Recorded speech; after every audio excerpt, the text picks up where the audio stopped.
Hi, Attorney Andrew Bethel. In our last video on how to pick a trustee for your trust, I very briefly mentioned that trustees are actually entitled to compensation for their work as trustee. Today, we'll go over how trustees are paid and how that compensation is calculated. Firstly, let's be clear. Trustees of a trust are entitled to compensation for their services under the California Probate Code, Section 15680 to be precise. Under this section, quote, if the trust instrument provides for the trustee's compensation, the trustee is entitled to be compensated in accordance with the trust instrument. Going further, Section 15681 holds that if the trust instrument does not specify the trustee's compensation, the trustee is entitled to reasonable compensation under the circumstances. Putting these two sections together, we get the following concepts. Number one, as a blanket rule, trustees are entitled to reasonable compensation for their services. Number two, if the trustors, when creating the trust, wish to specify how trustee compensation is to be calculated, or that the trustee is not entitled to compensation, then they have the power to do so. Number three, trustors can always default to allowing for reasonable compensation for trustees.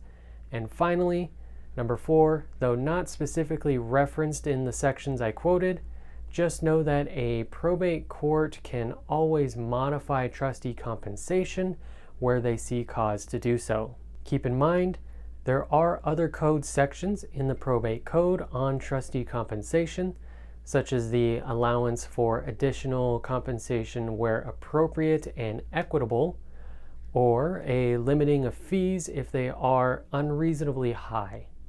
However, these sections become more situation specific, so we'll link to our blog in the description below if you want more details or to read the probate code section for yourself.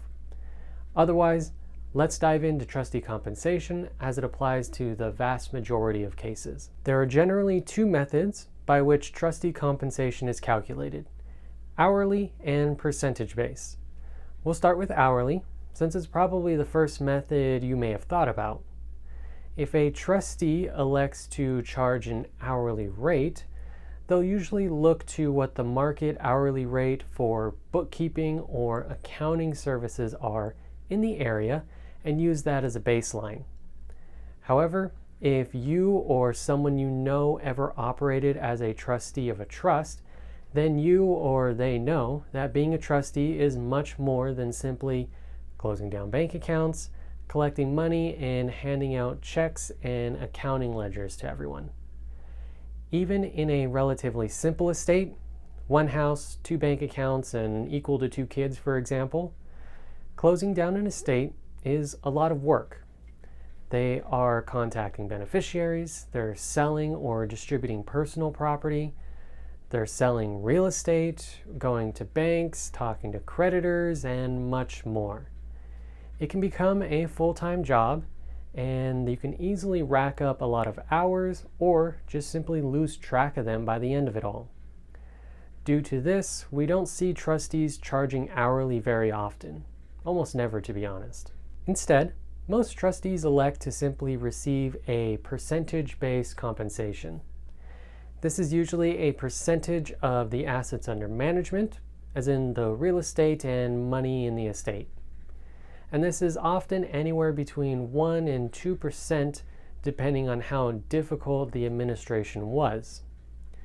This method is also the easiest to calculate with one simple calculation, the easiest to evidence in an accounting, and the easiest to justify or show how the trustee arrived at that number in the first place.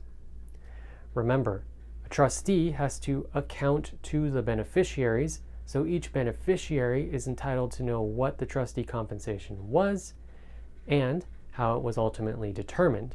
Going further, most professional trustees or fiduciaries will use a percentage-based fee structure as well.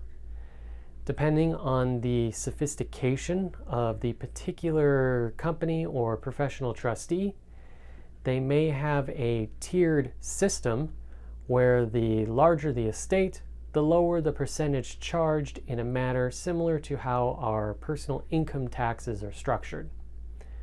For example, 1% of the first $750,000, 0.5% of the next $750,000, and 0.25% of anything beyond $1.5 million. Under that example fee structure, a $500,000 estate would mean trustee compensation of $5,000. A $1.5 million estate would be $11,250, and a $2 million estate would mean $12,500. Keep in mind, the more sophisticated the professional, the higher their fees typically are, and they may even have a mandatory minimum total asset value before they will accept the role as trustee. For example, I have come across a company that had a minimum requirement of a $1 million estate value before they would even accept the role as trustee. To close out this discussion, there are a couple small concepts to keep in mind as well. First, trustees are entitled to receive a reimbursement for any out-of-pocket expenses they incur while working on behalf of the trust, such as for travel fees, shipping fees, or even payment of bills and expenses that were required before the trustee could gain access to trust funds. Next, another form of trustee compensation is to simply take a flat fee. However, this is exceedingly rare since it becomes a determination between what the trustee thinks is fair and reasonable versus what one or all of the beneficiaries thinks is a fair and reasonable fee. At that point, the difference between the two figures will be based on all likelihood, emotions rather than facts.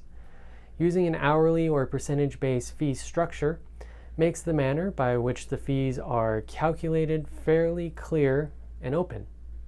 Lastly, a trustee can always simply elect not to receive compensation for their services.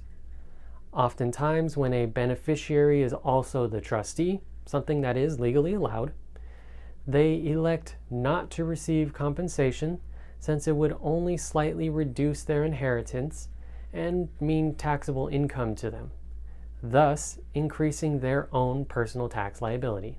Whether you are a trustee, picking a trustee for your trust, or a beneficiary of a trust, always remember that a trustee has a lot of work to do and perform, and they are legally entitled to compensation for that work.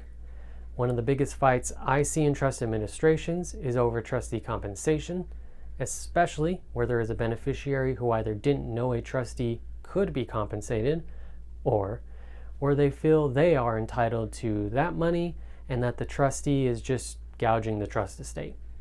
Thank you for watching. If you enjoyed the video, be sure to check out some of our other excellent videos here, but don't forget, hit the like button, subscribe, ring the bell, and tell us what you'd like for us to cover down in the comments below.